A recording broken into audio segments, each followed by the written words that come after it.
evening, everybody. Frankie Day here for Frankie Day Models. Okay, gentlemen, I got something special for you.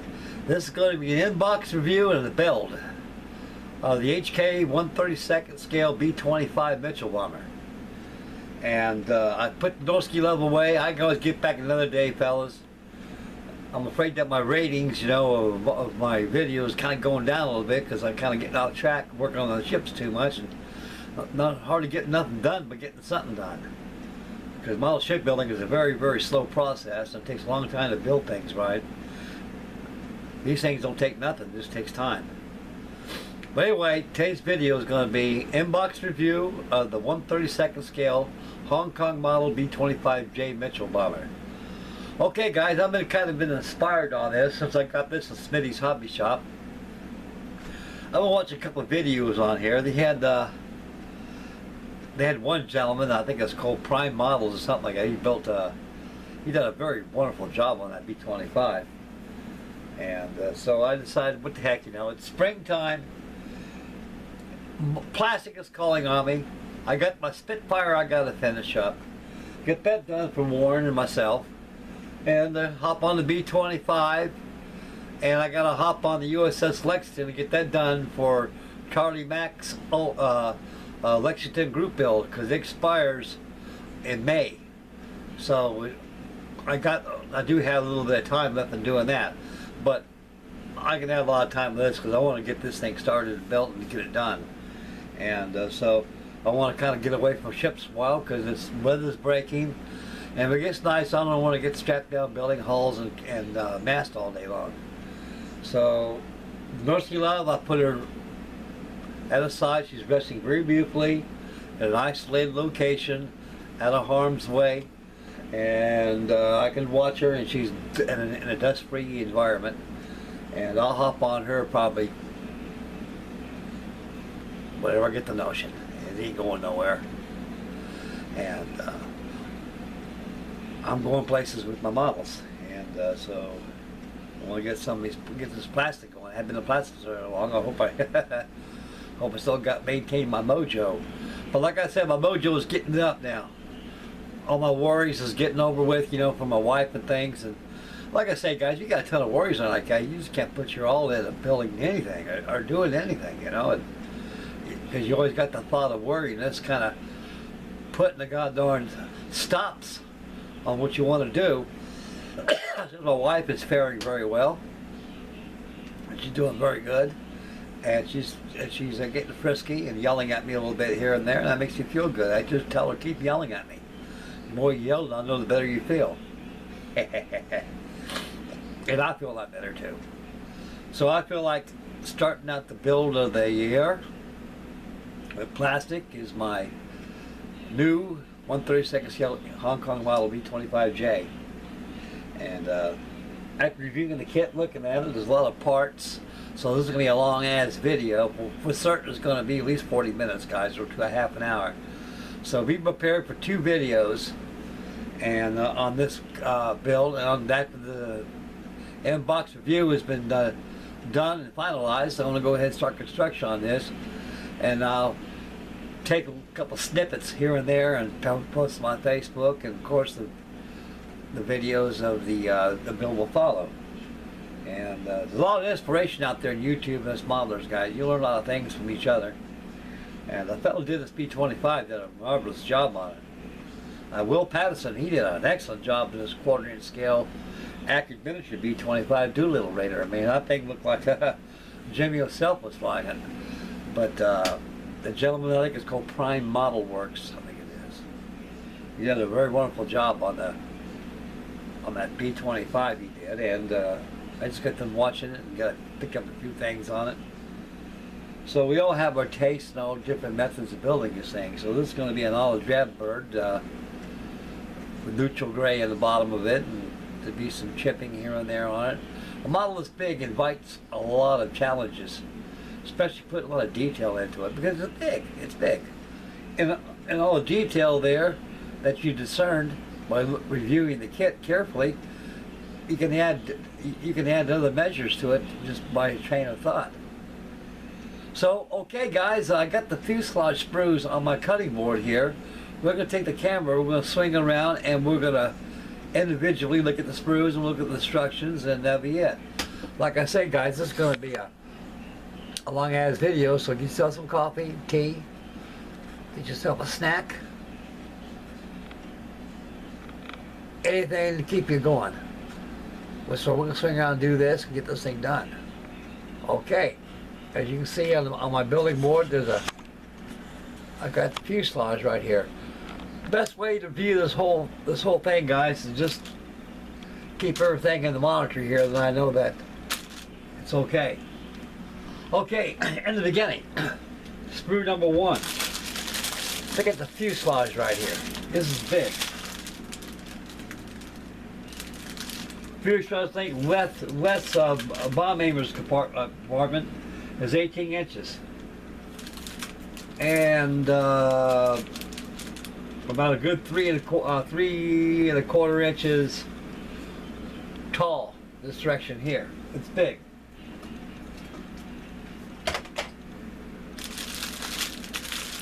We got 2 halves here on the sprue. Quite customary for all models. Okay, we look at the inside here. There's a lot of interior parts that goes inside this. The outer interiors, I guess it's pretty basic right there. They could have done better by adding a lot of putting wire through there. Like it may be in the kit. I don't know. We'll all learn this together, guys. Because like I say, I look at the instructions, look at the sprues. That's it. But we got a lot of interior parts fit in this that'll make up for what you see here. What you see here is the interior. You got the pilot compartment right here, and you got a lot of parts fitted inside here in this area. And you got your gunner's compartment back here, your tail gunner's compartment. Ain't nothing there. So I imagine there's probably like a module that fits back here that has all the detail parts that plugs in. That's probably what it is. And like I say, all sub-assembly detail parts, cockpit, the bomb bay, the waist gunner's positions, also your tail gunner, they have separate construction on it for sub-assemblies that fit inside the interiors that will make up for the blandness of the interior of the fuselage. Here's another, excuse me, here's another thing. These molding pips right here. We'll take this camera and see if I can zoom a little closer and show you what I'm talking about.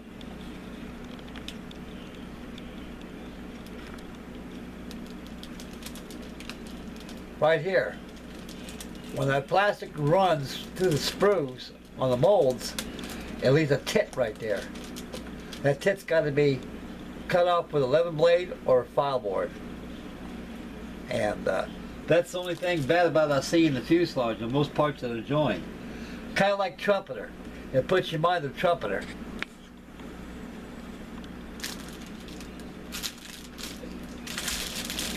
There's ejection pin marks in here. They won't be seen. Believe you me, you won't be seen. And it don't present no problem. It seems like me, they're just stamped in right there. No ridges at all. Just like leaving a trademark or something.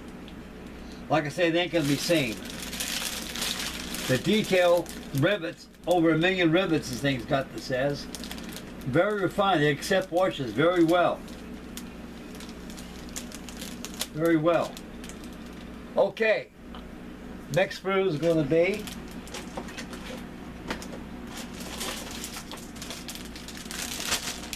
the wing sprue.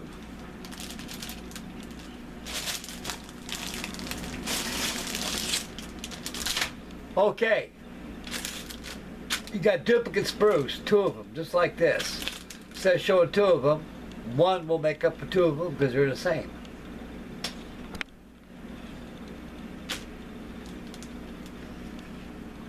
All the way from the wing root to the wing tip, about 11¾ inches. What they give up this wing is, on prime models showed that these wings and the fuselage can be painted separately. because you got a tongue and groove spar which is molded in the fuselage, and these wings will slide very tightly in there. So if you use storage, you can take the wings off and put them separate, take a fuselage, lay them next to it, put it in the box, take it to a model show. Plug the wings back on, you're ready to go. Very clever idea, I think. But anyway, like I say, these wings here, you got your wing flaps also. The inboard wing flaps, they're optional. They can be down or they can be up. Optional position, all control surfaces are optional. You got your bottom wing here, and you have your top wing. And these right here are your flap wells that fit on your trailing edge of your wing flaps back to here. They act as a wing guide, because the B-25 had Fowler flaps. They came down and they went down. So that's a well right there, makes up for it. Okay, we're going to go to the next sprue, guys.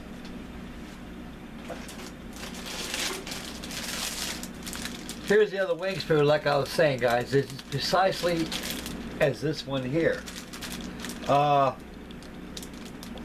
Outside, you got some beautiful rivets on this panels.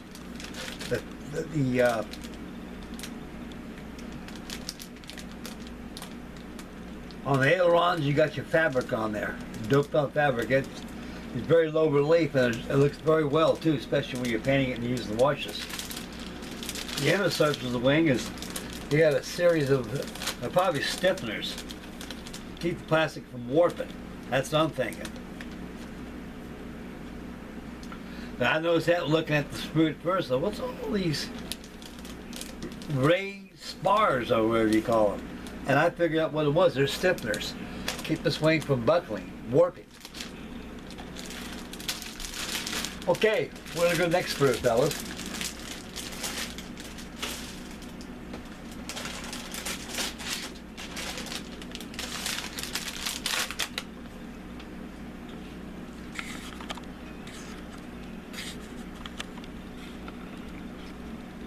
Engine nacelle sprue. You got your left and right engine nacelles, inboard nacelles, outboard nacelles, and you got your flaps. It seems like to me, these flaps got some kind of location pegs on them or something. They might be movable on the real model here, I don't know. But we're going to venture that as we build this thing.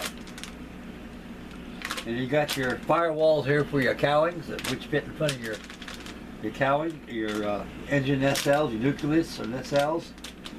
You've got your outer landing gear doors here. And we'll turn around and take a look at the detail of them. Things very well detailed. There's your air scoop, fits along the wing. No detail inside the nacelles because naturally you only got one undercarriage door that's open. Got stiffeners inside the flaps too. You can see the stiffeners on here. I guess keep the ship from warping.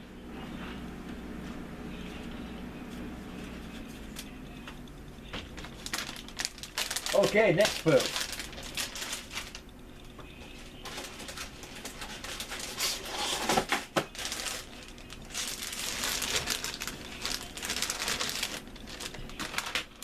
Right here. Here's your horizontal stabilizer, your vertical stabilizer, your rudder, and here's your elevators. Beautiful. And it looks like to me that they have a tongue and groove right here. As you hook up to the elevator right here, I guess they are movable. We'll get to that. We'll get to that as we build the model. So hold all your control surfaces right here, one sprue right here, guys, which is good.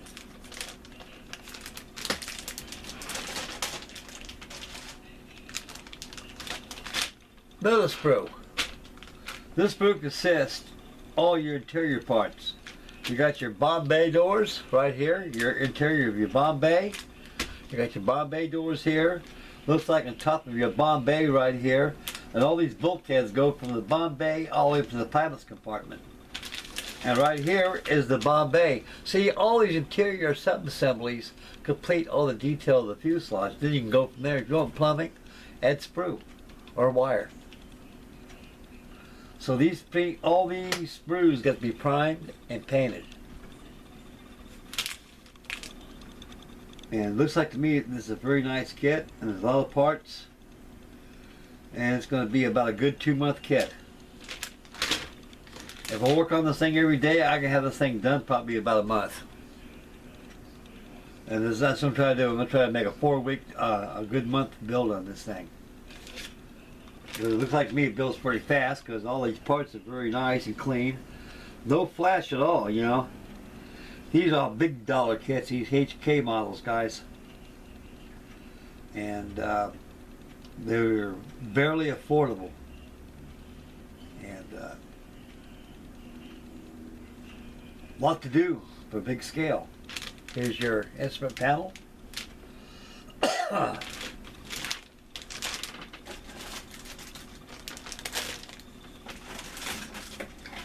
we got 2 more sprues in here running wild.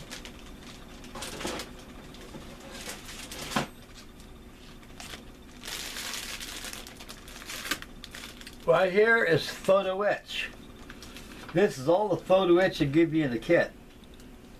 See, like me, they give you seat belts, which is excellent. You got to have those for your seats because these seats are very well detailed. And a model this big, you got to have detail. There's a lot of 3D in there. So thus far, to my knowledgeability, this is all the photo-etch there is the kit. Now, you got some, looks like leading edges right across here. I don't know where they go. But they will be shown on the instruction manual once you come to this. Outside that PE, you got 2 identical sprues except, no, you got one. Yeah, you got 3 sprues. These are your bombs. Here's your 500-pound SAPs. Here's your fuses right here. And it looks like machine guns right here too, that sprue. And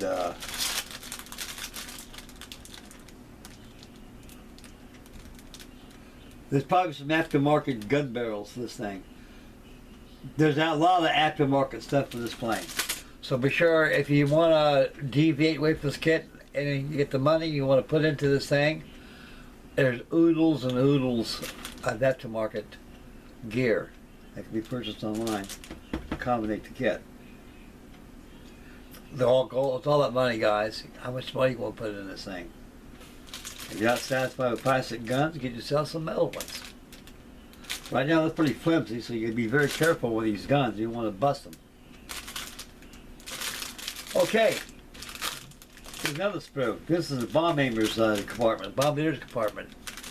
You got your front end part of your front of the fuselage here where the bombardier sits at. You get the bombardier's floor. Got all your controls right here. Looks like to me you got your 50 caliber guns on, 30 caliber, ammunition boxes, ammo belts, Norton bomb sight, and part of your machine gun assembly. Okay, we got more coming, fellas. There's more coming, boys. And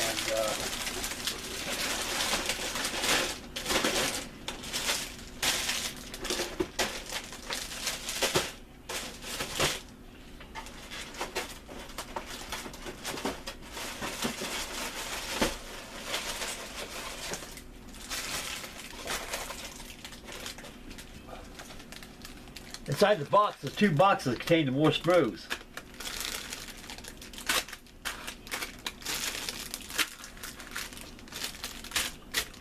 Okay, right here, it's part of your firewall system, your engine mounting system here on front of your cowling. You get cowling flaps right here.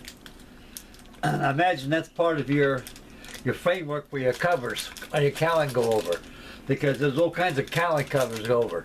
So right here are your frames right here. Your frames to your engine SLs where your covers will go over. They got to be painted green. Another piece, port and starboard. Okay. Here's your transparencies. Very, very crisp, very, very clean.